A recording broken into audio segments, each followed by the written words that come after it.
Alkisah ketika Dewi Fatimah putri Rasul Shallallahu Alaihi Wasallam sekaligus istri Ali bin Abi Thalib radhiyallahu an jatuh sakit. Kemudian ditanya oleh suaminya, "Ya Fatimah, engkau ingin buah apa?" Jawabnya, "Aku ingin buah delima." Ali pun tertegun sejenak sebab tiada uang sepeser pun baginya.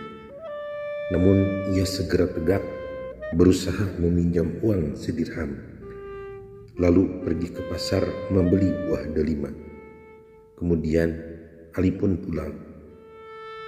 Di tengah perjalanan pulangnya terlihat seorang yang jatuh sakit tergeletak di pinggir jalan. Maka Ali pun berhenti dan bertanya, "Hai orang tua, apa yang diinginkan hatimu?"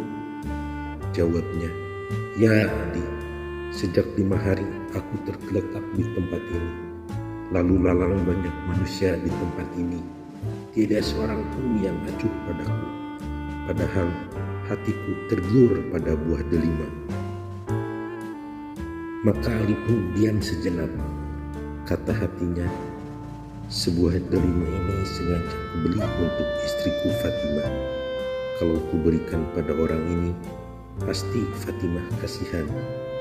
Namun jika tidak kuberikan, berarti aku tidak menepati firman Allah. Wa amma sa'ila fala tanhar." Terhadap si pengemis, janganlah menghardiknya. Dan sabda Nabi Shallallahu Alaihi Wasallam, "Janganlah sekali-kali kau tolak si pengemis, sekalipun ia di atas kuda kendaraan." Kemudian buah delima itu pun dibelah dua, separuhnya diberikan kepada orang tua itu dan langsung sembuh. Sesudah itu Ali pulang dan separuh buah delimanya diberikan ke Fatimah, dan ia pun segera sembuh dari sakitnya. Ali agaknya malu disambut Fatimah yang merangkul dan mendekatnya seraya berkata, "Sedihkah Anda? Demi Allah yang perkasa lagi maha agung, ketika engkau ulurkan tangan memberikan buah delima kepada orang tua itu, maka puaslah hatiku dan lenyaplah keinginanku pada buah delima itu." Dan Ali pun sangat gembira dengan penuturan istrinya itu. Tidak lama kemudian datanglah seorang pria mengetuk pintu. Ali bertanya, "Siapakah Anda?" Jawabnya, "Aku, Salman Al-Farisi." Setelah pintu dibuka, Ali melihat Salman membawa nampan tertutup, dan ia letakkan di depan Ali. Sahutnya, "Dari manakah nampan ini, Salman?" Jawabnya, "Dari Allah Subhanahu wa Ta'ala, untukmu, disalurkan lewat Rasulnya." Dan setelah dibuka sapu tangan penutup nampan tersebut, terlihatlah di dalamnya 9 buah delima. Dan langsung Ali memprotes. Katanya, "Hai Salman, jika ini untukku, pasti 10 buah delima." Menunjuk firman Allah, "Man jaa'a bil hasanati falahu asyru amsalihha." Siapa berbuat satu amal yang baik, pasti baginya 10 kali lipat amalnya. Surat Al-An'am ayat 160. Salman pun langsung tertawa, mengembalikannya sebuah lagi buah delima yang masih di tangannya, seraya berkata, "Hai Ali, demi Allah, sandiwaraku ini sekedar menguji. Coba sampai sejauh mana keyakinan penelitianmu terhadap firman Allah Subhanahu wa Ta'ala."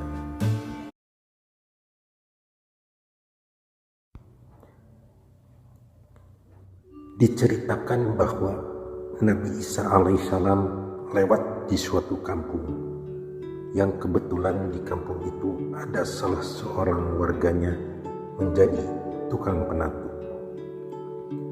Kemudian masyarakat kampung mengadukan hal tukang penatu itu kepada Nabi Isa alaihissalam. Kata mereka, bahwasanya tukang penatu itu berlaku curang. Ia suka membendung air, meludahi dan mengotorinya. Untuk itu, sudilah kiranya engkau berdoa supaya orang itu kabur dari kampung ini. Lalu Nabi Isa pun berdoa memenuhi tuntutan masyarakat kampung tersebut. Di dalam doanya, ia berkata, "Ya Tuhan, suruhlah seekor ular berbisa yang dapat menghabisi riwayatnya." Alkisah, tukang penatu itu berangkat kerja seperti biasanya merendam pakaian di dalam air. Tetapi kali ini ia membawa bekal 3 potong roti. Sewaktu sampai di tempat air, datanglah seorang ahli ibadah di bukit dekat tempat air tersebut. Ia uluk salam dan berkata, "Jika engkau membawa bekal makanan, berikanlah kepadaku, karena sudah sekian hari aku belum menemukannya." Maka hati tukang penatu itu tergugah untuk memberinya.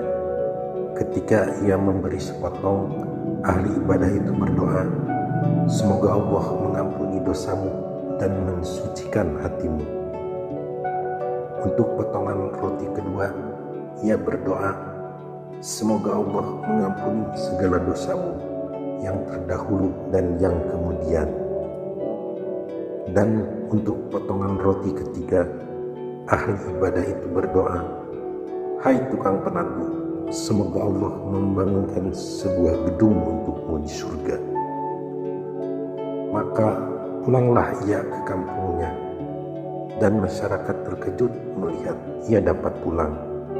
Lalu ia diadukan kepada Nabi Isa alaihissalam. Setelah menghadap, bertanyalah Nabi Isa alaihissalam, "Hai tukang penatu, amal kebaikan apakah yang kau lakukan pada hari ini? Coba kau ungkapkan." Maka segera ia menceritakan pertemuannya dengan ahli ibadah yang diberi 3 potong roti dan berdoa 3 kali untuknya. Seru Nabi Isa, "Serahkan bungkusanmu itu kepadaku." Maka setelah diserahkan, kemudian bungkusan dibuka. Tiba-tiba di dalamnya seekor ular hitam terbelenggu rantai besi. Seru Nabi Isa, "Hai ular hitam, bukankah kehadiranmu itu disuruh menghabisi riwayat orang ini?" Jawabnya, "Betul ya Nabiullah, namun tugasku terhalang doa-doa ahli ibadah yang didukung dan diaminkan oleh malaikat yang tegak di sampingnya, hingga Allah mengutus seorang malaikat yang membelenggu diriku dengan rantai besi." Sahut Nabi Isa alaihissalam, "Hai tukang penatu, perbaikilah amal perbuatanmu yang curang dan merugikan masyarakat itu. Sekarang mulailah dengan amal-amal yang baik, pasti Allah mengampuni dosa-dosamu."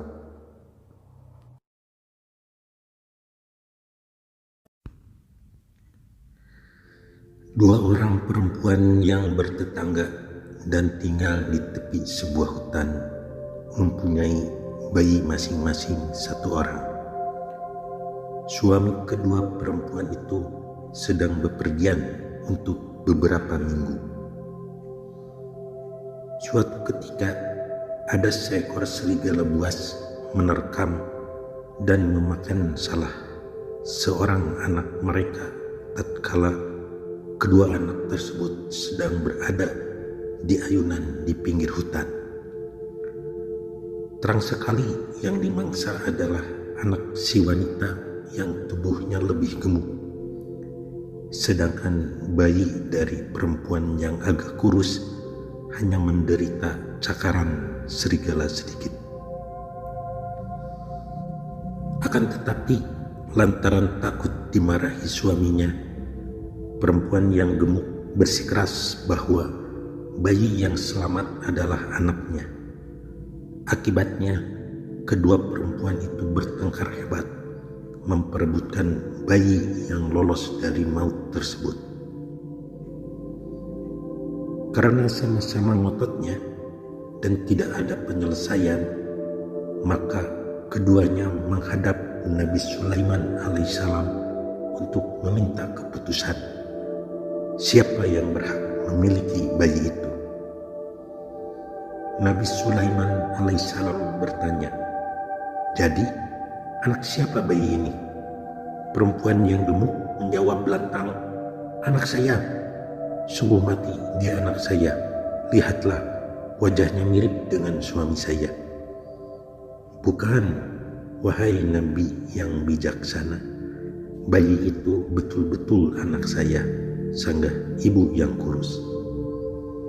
Nabi Sulaiman berkali-kali memperingatkan agar mereka berkata jujur, jangan bohong. Namun tetap kedua perempuan itu tidak ada yang mengalah.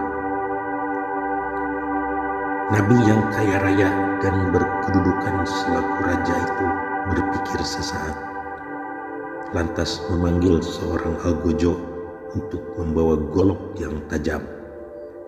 Nabi Sulaiman berkata, "Mengingat kamu berdua sama-sama mengakui anak ini sebagai miliknya, maka aku memutuskan bayi ini akan dibelah menjadi dua oleh algojo supaya adil, dan tiap belah akan diberikan kepada kalian berdua." Kedua perempuan itu menunggu dengan berdebar-debar. Apakah benar seperti itu yang bakal dilakukan oleh Nabi Sulaiman? Tatkala algojo sudah membaringkan bayi tersebut di altar untuk dibelah dan ia mulai mengangkat goloknya, Nabi Sulaiman kembali bertanya, "Masih juga tidak ada yang mengalah atau mengakui keadaan yang sebenarnya? Siapakah di antara kalian yang betul-betul ibu dari anak ini?" Mereka berdua tetap pada pendirian mereka masing-masing. Jadi Nabi Sulaiman segera mengeluarkan titah agar algojo tidak usah ragu-ragu untuk membelah bayi tidak berdosa itu dengan goloknya yang telah banyak memotong leher para durjana. Begitu algojo siap hendak mengayunkan genggamannya, perempuan yang gemuk berteriak bahwa keputusan itu sangat adil dan ia setuju agar bayi itu benar-benar dibelah. Namun, tatkala golok itu hampir menimpa tubuh si bayi, wanita yang agak kurus menjerit, Jangan dibunuh anak itu. Biarlah saya relakan bayi itu untuk dipelihara oleh tetangga saya ini daripada dia dibunuh di depan mata saya." Nabi Sulaiman pun buru-buru memberi isyarat supaya algojo mengurungkan pelaksanaan keputusan tersebut. Kemudian Nabi Sulaiman berkata kepada perempuan yang kurus, "Wahai ibu yang tulus ikhlas, bayi ini adalah anakmu. Bawalah dia pulang dan rawatlah baik-baik. Dan engkau, hai perempuan," ujarnya kepada si gemuk, "jangan kau ulangi lagi melakukan sumpah palsu, sebab engkau bukan ibu bayi itu. Anakmu lah yang mati di lahap serigala." Betapa gembiranya ibu yang kurus dan alangkah malunya wanita yang lebih gemuk karena kecurangannya diketahui oleh Nabi Sulaiman alaihissalam. Kepada para punggawanya, Nabi yang juga menjadi raja itu berkata menjelaskan, "Mengapa aku berpendapat bahwa wanita yang kurus itu ibunya yang benar?" Mereka menggeleng. Hanya Nabi Allah yang tahu jawabannya. Nabi Sulaiman alaihissalam berkata, "Seorang ibu yang asli, bagaimanapun juga tidak akan tega hatinya menyaksikan darah dagingnya dibunuh di hadapan matanya."